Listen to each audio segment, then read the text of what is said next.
So welcome students.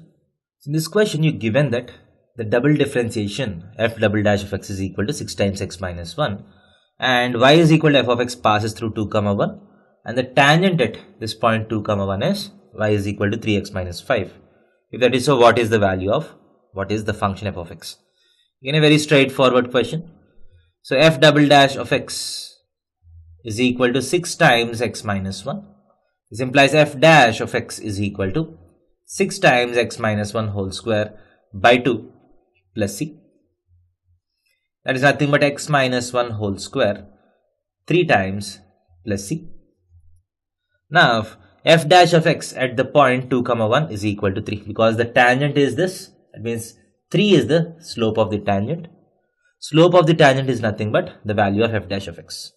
So that means f dash at x is equal to 2 is equal to, according to this condition, it is 3 times 2 minus 1 whole square is 1 square plus c, and this has to be equal to 3.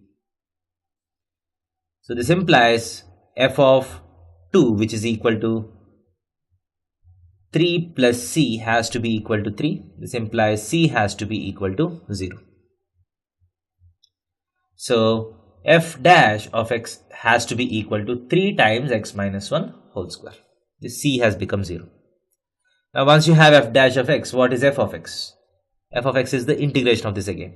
That is, so 3 into x plus x minus 1 whole cube by 3, right? Plus c. So 3 and 3 gets cancelled. That is equal to x minus 1 whole cube plus c.